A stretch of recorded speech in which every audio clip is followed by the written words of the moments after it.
জাপ মাইরা ধরছে, বেলাল খবরদার তুমি মদিনা চাইরা যাইও না, আজান দিবা। বেলাল ডাক দিয়ে কেনারে না, আমারে তোমরা বাধা দিও না, আমার মন তোমরা বাঁধতে পারতা না। হঠাৎ করে আরেক দল কই, বেলাল তুমি যদি আজান না দাও তাইলে মদিনায় তুমি থাকবা, ওইলে তুমি মদিনায় থাকবা, নাইলে তুমি একবার আজান দিয়ে মদিনা ছেড়ে যাইবা। সবাই দুইটা পার্টি হয়ে গেছে, একদল মদিনা রাখার পক্ষে, আরেক দল আজান শোনার পক্ষে। তৃতীয় আরেকটা দল আইছে, আয়েশা ডাক দিয়ে কি হয়েছে? কয় বেলালকে বলছি মদিনায় থাকার জন্যে। বেলাল রাদিয়াল্লাহু তাআলা মদিনায় থাকবে না। কয় তাইলে আজান দেওয়ার কথা বললাম, তিনি বলছেন আজানও দিবে না। এখন তৃতীয় পক্ষ ডাক দিয়া কয়, তোমরা মদিনার সবাই যদি দুই ভাগ হয়ে যাও, এক ভাগ যদি বলো বেলাল মদিনায় থাকো, বেলালকে কোনোদিন আটকায় রাখতে পারবে না, বেলাল ছুটে চলে যাবে।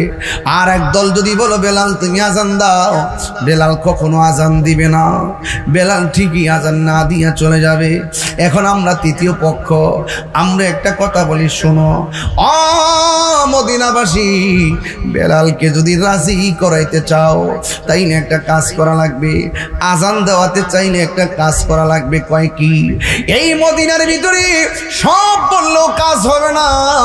এই মদিনায় দুইটা পুতুল আছে, একটা পুতুলের নাম ইমাম হাসান, আর একটা নুরের টুকরার নাম ইমামে হুসাইন। এই দুইজন ছাড়া বেলালের পায়ে শিকল পরানো যাবে না।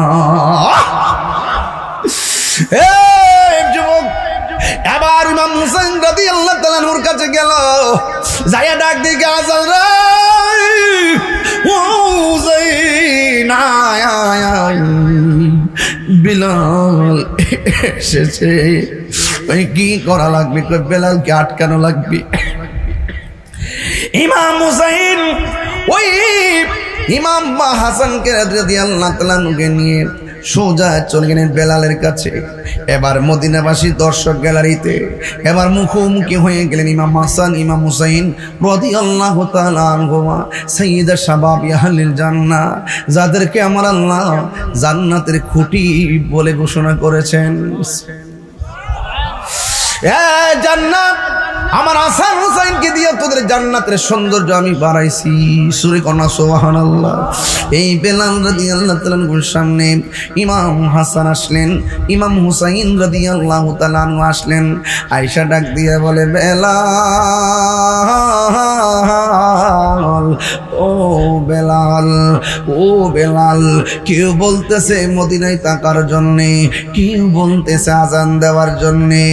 আমাদের সিদ্ধান্ত হলো বেলাল, ও বেলাল, ওই আজানটা দেওয়া যাবে নি যেই আজানটা দেওয়ার পর আরশে আজিমে ধাক্কা লেগে সকালের ভোর হয়েছিল। একটা বার আজান দেন। এই কথা যখন ইমাম আলী মুকাম ইমামে হুসাইন রাদিয়াল্লাহু তাআলা আনহু বললেন, বেলাল রাদিয়াল্লাহু তাআলা আনহু মদিনাবাসীরে যেমনে না করছে, হযরত ইমাম হুসাইন রাদিয়াল্লাহু তাআলা আনহুকে আর এমন ভাবে না করতে পারে নাই। কেন জানেন? কারণ হুসাইনরা না কইলে হুসাইন কষ্ট পাইব, হুসাইন কষ্ট পাইলে আমার নবী কষ্ট পাইব, নবী কষ্ট পাইলে আমি বেলালের বেলালগিরি শেষ হয়ে যাইব। এই জন্য না করে নাই। ও জানো যাই, ও নবীর কলেজার টুকরা, ঠিক আছে আমি রাজি আছি। মদিনাবাসী ফাতাবাস সবাই মুস্কি হাসি মারলেন। মারার পরে বেলাল ওযু করতেছেন। ইন্দিমিনটা